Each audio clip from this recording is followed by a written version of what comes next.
কম্বোডিয়ায় বন্দী করে রাখা হয়েছে ৫,০০০ ভারতীয়। চাইনিজ মালিকেরা তাদের কৃতদাস বানিয়ে রেখে তাদের দিয়ে ভারতীয়দের উপরই নানা রকম সাইবার ক্রাইম ঘটাচ্ছে। তার মধ্যে রয়েছে সেক্সটর্শন, অনলাইন ফিনান্সিয়াল ফ্রড, ভয় দেখিয়ে তোলাবাজি। বিগত ৬ মাসে ভারত থেকে প্রায় ৫০০ কোটি টাকা ফ্রড করেছে এই চক্রটি। বিষয়টা সামনে আসার পরই ভারতীয় বিদেশ মন্ত্রক ঝাঁপিয়ে পড়েছে ভারতীয়দের উদ্ধারের জন্য।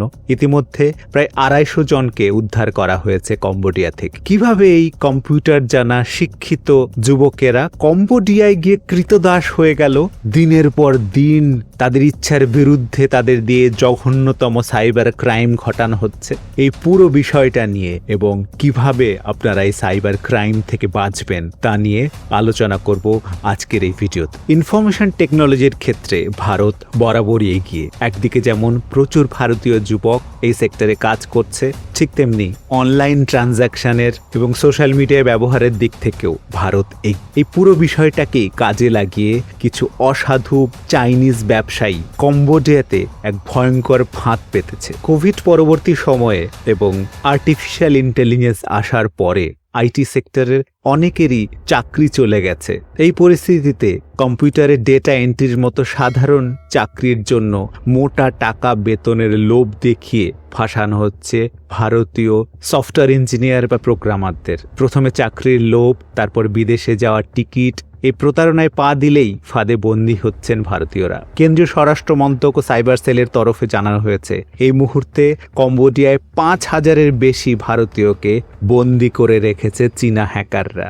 জোর করে তাদের দিয়ে সেক্সটর্শন করতে বাধ্য করা হচ্ছে। আর এইসব হাই প্রোফাইল ডিজিটাল ফাঁদ কৃত্রিম বুদ্ধিমত্তা বা এআই এর সাহায্য নিচ্ছে। সেই প্রতারণার জাল ছড়িয়ে দেওয়া হচ্ছে গোটা বিশ্বে।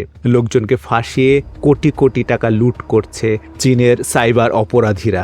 সেক্সটর্শন বা যৌন কেলেঙ্কারি এখন সাইবার অপরাধীদের নতুন কৌশল। নানাভাবে সেক্সটর্শনের ফাঁদ পাতা হচ্ছে। যেমন মেয়েদের সোশ্যাল মিডিয়া প্রোফাইলকে বিকৃত করে পর্ন ভিডিওর সঙ্গে তা জুড়ে দিয়ে ব্ল্যাকমেল করছে হ্যাকাররা। আবার হোয়াটসঅ্যাপ ভিডিও কল করে মেয়েদের বিবস্ত্র ছবি বা ভিডিও দেখিয়ে ব্ল্যাকমেল করা হচ্ছে। সেক্সটর্শনের সঙ্গেই আত্মহত্যার নাটক সাজানো হচ্ছে। ভুয়ো ডেথ সার্টিফিকেট দেখিয়ে ব্ল্যাকমেল করে টাকা আদায় করা হচ্ছে। অনেক ভারতীয়রাই এর শিকার হচ্ছেন, কিন্তু সামাজিক লজ্জার ভয়ে এ নিয়ে কাউকে জানাচ্ছেন। আর এর সুযোগ নিয়েই হ্যাকারদের দৌরাত্ম্য বেড়েই চলেছে। সুদূর কম্বোডিয়ায় বসে কলকাঠি নাড়ছে চীনারা, আর তাদের হয়ে কাজ করতে বাধ্য হচ্ছে ভারতীয় যুবক যুবতীরা। তাদের সাইবার স্লেভ বানিয়ে রাখা হচ্ছে, দিয়ে দেওয়া হচ্ছে টার্গেট।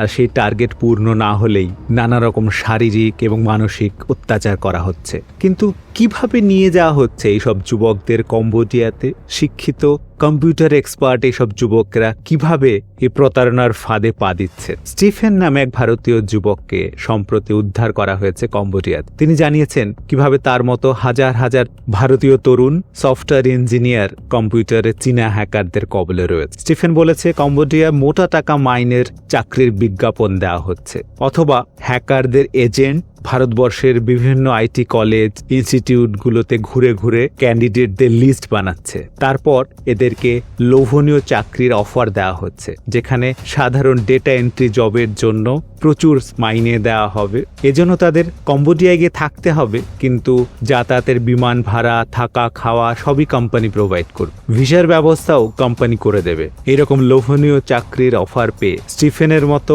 অনেকেই হ্যাঁ বলে দেন। বুঝতেও পারেননি কি ভয়ঙ্কর বিপদ অপেক্ষা করে রয়েছে তাদের জন্য কম্বোডিয়াতে। কম্বোডিয়া পৌঁছানো মাত্র তাদের সেই বিজনেসের হেডের সঙ্গে এক সাজানো ইন্টারভিউ নেওয়া হয়। প্রথমে সন্দেহ না হলেও ধীরে ধীরে পুরো বিষয়টা পরিষ্কার হতে থাকে। পাসপোর্ট কেড়ে নেওয়া হয় সকলের থেকে, বুঝিয়ে দেওয়া হয় কি কি কাজ করতে হবে। স্টিফেন বলেন, তাদের দিয়ে বিভিন্ন মহিলার ফেসবুক বা অন্য সোশ্যাল মিডিয়ার প্রোফাইল হ্যাক করানো হতো। তারপর সেখান থেকে ছবি ও যাবতীয় তথ্য নিয়ে পর্নোগ্রাফিক ভিডিও বানানো। এরপর সেই ভিডিও দেখিয়ে নানাভাবে মেয়েটিকে প্রতারণা করা হতো। দক্ষিণ ভারতের একটি মেয়ের প্রোফাইল এইভাবে হ্যাক করে ভিডিও বানিয়েছিল স্টিফেন। আর এইসবের জন্য এআই বা আর্টিফিশিয়াল ইন্টেলিজেন্সের ব্যবহার করা হয়। এ তো গেল মেয়েদের কিভাবে ফাঁসানো। এছাড়াও সেক্সটর্শনের আরেকটি দিক হলো ছেলেদের ফাঁসানো। প্রথমে মহিলা মহিলার ছবি দিয়ে সোশ্যাল মিডিয়াতে এবং বিভিন্ন ডেটিং অ্যাপে ফেক প্রোফাইল বানানো, বিভিন্ন ব্যক্তিকে নানা রকম যৌন কেলেঙ্কারিতে ফাঁসিয়ে দেওয়ার পরিকল্পনা করা হয়। এর জন্য নানা নতুন নতুন পন্থা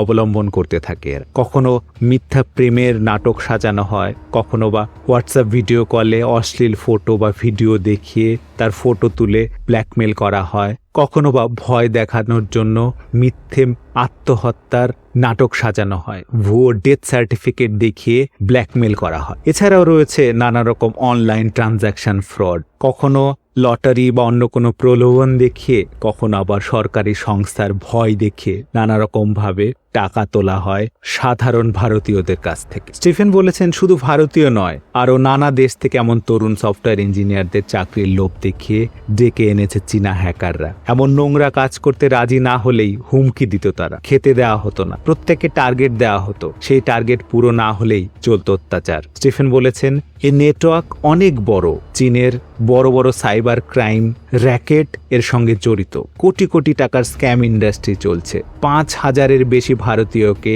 সেখানে বন্দি করে রেখেছে, তাদের স্লেভ বানিয়ে রাখা হয়েছে, পাসপোর্টও কেড়ে নেওয়া হয়েছে তাদের থেকে, দিনের পর দিন তাদের দিয়ে অপরাধমূলক কাজকর্ম করানো হচ্ছে। ভারতের স্বরাষ্ট্র মন্ত্রক, বিদেশ মন্ত্রক, ভারতীয় সাইবার ক্রাইম কোঅর্ডিনেশন সেন্টার ও ইলেকট্রনিক ও টেলিকম দপ্তর এই বিষয়টি নিয়ে দফায় দফায় বৈঠক করছে। কম্বোডিয়ায় বন্দী ভারতীয়দের কিভাবে উদ্ধার করা যায় সে নিয়ে আলোচনা চলছে। ইতিমধ্যেই প্রায় 250 জনকে উদ্ধার করেছে ভারত সরকার, আর তাদের কাছ থেকেই জানা গেছে এই পুরো বিষয়টি। এই গোটা চক্রের সঙ্গে জড়িত থাকার অভিযোগে খুব সম্প্রতি 8 জনকে গ্রেপ্তার করেছে উড়িষ্যার রৌরকেল্লার পুলিশ। গত বছর ডিসেম্বরে ভারত সরকার উচ্চপদস্থ এক অফিসার অভিযোগ করে তার থেকে সাইবার প্রতারণা করে 70 লক্ষ টাকা হাতিয়ে নেওয়া হয়েছে। এই অপরাধের তদন্ত করতে গিয়েই তদন্তকারীরা খোঁজ খবর নিতে নিতে সাইবার প্রতারণার সিন্ডিকেটের খোঁজ পান। সাইবার হানায় জড়িত থাকার প্রমাণ সহ প্রথমে গ্রেপ্তার করা হয় 8 জনকে। এছাড়া মোট 16 জনের বিরুদ্ধে জারি করা হয়েছিল লুকআউট নোটিশ। সেই তালিকায় থাকা 2 জনকে সম্প্রতি হায়দ্রাবাদ বিমানবন্দর থেকে আটক করে। আটক 2 জনের নাম হরিশ কুরপতি এবং নাগা ভেঙ্কট। কম্বোডিয়া থেকে ভারতে ফেরার পরই তাদের আটক করা হয়। এইভাবে দেশ জুড়ে এজেন্টরা ছড়িয়ে আছে যারা নানাভাবে শিক্ষিত কম্পিউটার জানা যুবকদের রিক্রুট করছে এই সাইবার ক্রাইমের জন্য। আর এই সাইবার ক্রাইমের উদ্দেশ্য যেহেতু ভারতীয়দের ফাঁসানো, সুতরাং ভারতীয় ভাষা রীতিনীতি জানা যুবকদেরই রিক্রুট করা হয় যাতে তারা সহজেই ফাঁসাতে পারে অন্য ভারতীয়দের। কিভাবে বাঁচবেন এর হাত থেকে?